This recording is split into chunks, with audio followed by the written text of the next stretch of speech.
I almost felt bad for him. That should be the American dream right there. You know, beautiful story with a happy ending. But that ain't the way the world works. The Penguin is a show that I did not expect to exceed my expectations. Not this show of all things, because I actually saw the Batman and I gotta be real with you, it was ass. In all seriousness, it was pretty good, okayish maybe up until the Penguin car chase scene, which if I remember was around the midpoint of the film.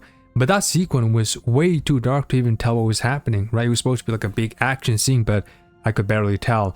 And from there on, it just went downhill in my opinion. I thought it was pretty obvious who the big bad was, but the movie treated it like some sort of mystery, and I just didn't find myself all that intrigued. This version of Batman also I found to be way too emo-ish. I mean, to the point that it just came out ridiculous at times.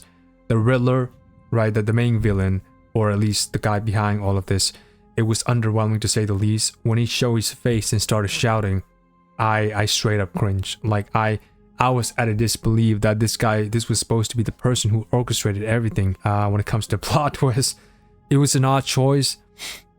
I don't know what in the hell the Riddler was trying to do, you know, leading Batman to the crime of his parents, which turned out to be a simple mistake, you know, as Alfred explained, that Bruce's father made, and a stupid one at that. They couldn't even paint his father as somewhat of a messed up guy, right, or that he had flaws. Instead, he put the blame on Falcone. That was just odd. Like, I don't know why you would do that. The mystery just wasn't compelling, which was unfortunate because it was really the film's main appeal, right? It was the only thing the film had going for. Also, I found the movie to be way too long for its own good. I mean, I thought it was going to end like 2 times. That last goddamn floating scene, it came off, it seemed like a last-ditch effort. That it felt like a waste of time, if I'm being honest. And the costume was I mean, do I really need to go into detail about how hideous his suit looks? I mean, why his cowl, it looks like the frontal, you know, bone of a skull or a xenomorph, right? You guys know Alien.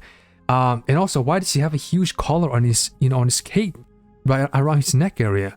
Like, I don't get it. It looks terrible. Like his suit, it's not there. Overall, the Batman was okay movie at best.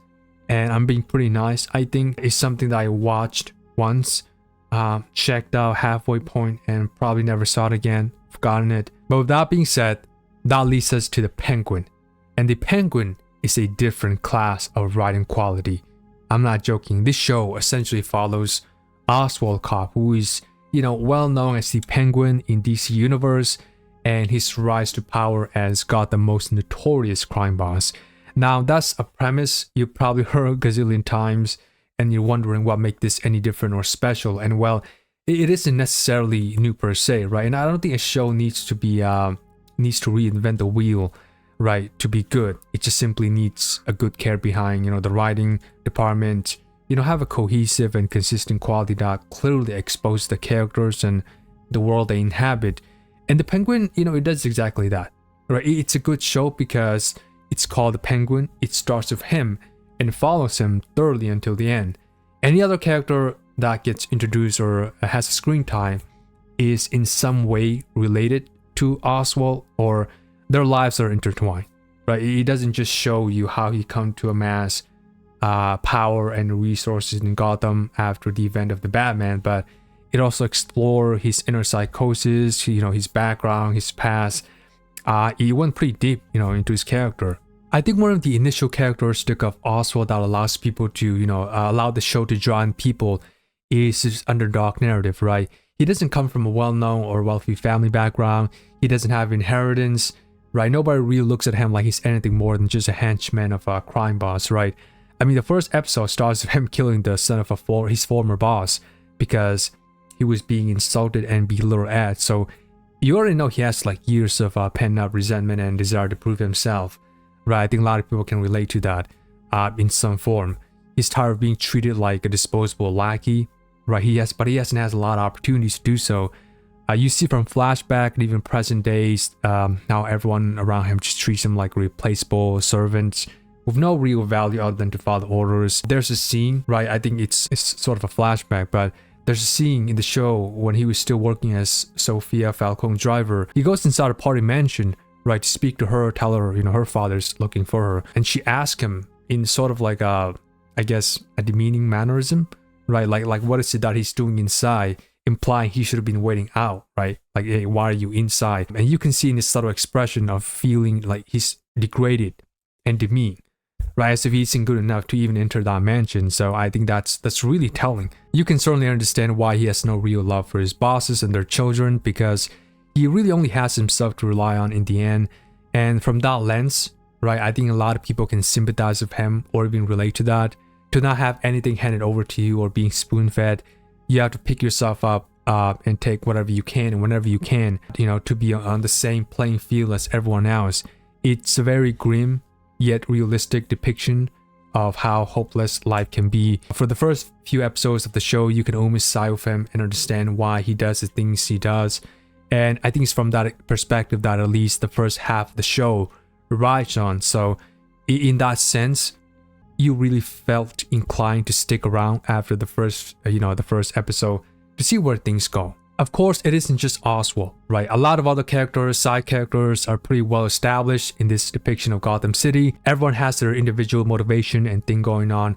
No single character is just wandering on the screen for nothing, right? The two most prominent characters after the Penguin himself, being Victor and Sophia, right? While Victor may initially come off as a pushover to serve Oswald's purpose, essentially be his driver, right? You start to see a bond sort of, develop between the two, not just because their lives are, coiled together at that point, but they can both kind of relate to each other to some degree since they both started off from the bottom of societal class. And so there's a sort of a respect dynamic being developed between them throughout the show. Clearly, Victor isn't accustomed to the life of crime or has even seen violence up front. So there's also a mentor-apprentice type of dynamic relationship going on with Oswald, trying to show him the gritty aspect of life. And of course, you have the Penguin arch rival of the show, Sophia Falcone, who is equally as good of a character as any other, I would say. I think she's a perfect illustration of someone who was born into a crime family, right, in Gotham.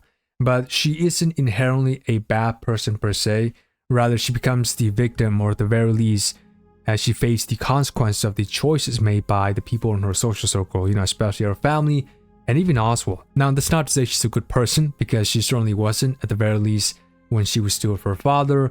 I mentioned how she treated Oswald. She's about what you can expect from out of the daughter of a wealthy family, right? Kind of spoiled, has little manners, and even treats Oswald, who was her driver at the time, like he was just a servant, right? I will say, I must admit, I may have overestimated her resolve and strategic thinking as Oswald's main antagonist, right, when she was going up against him.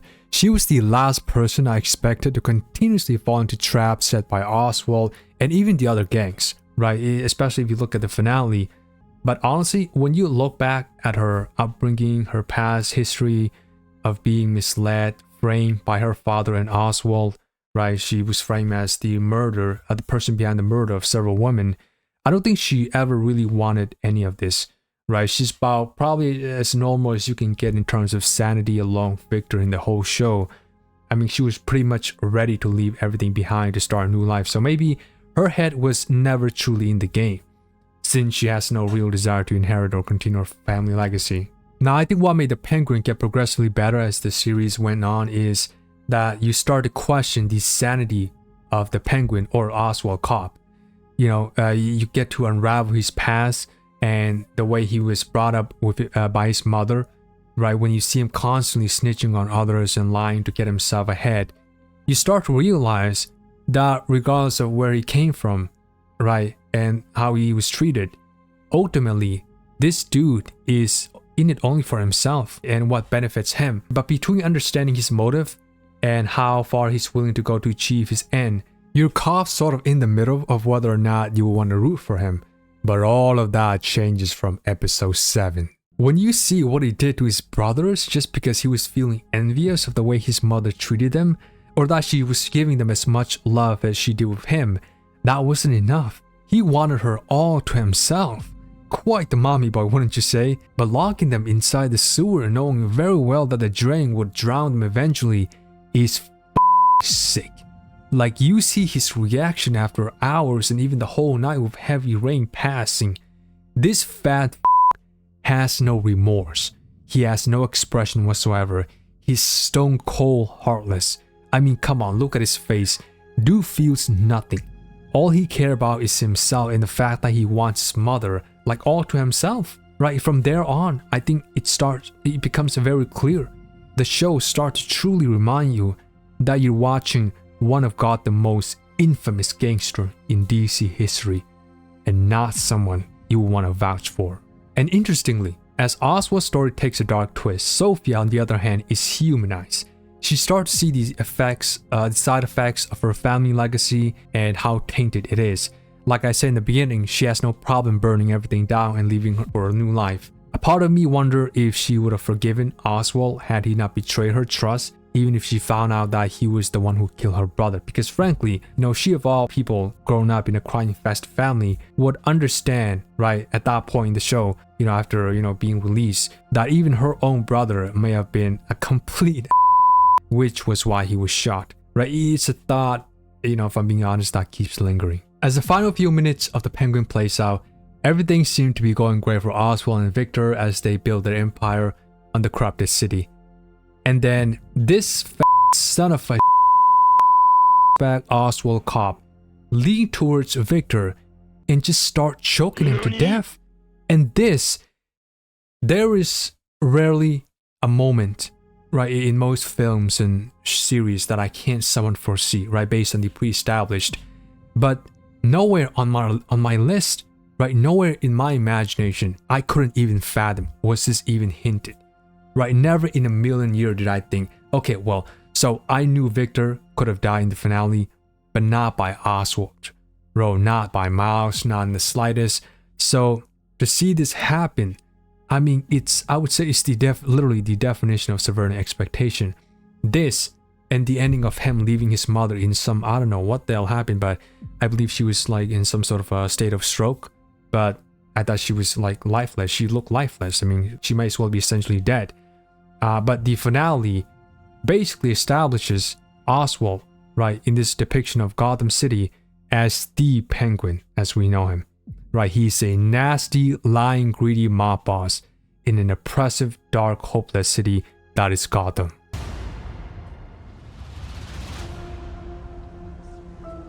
Gotham's yours, sweetheart. Nothing's standing in your way now.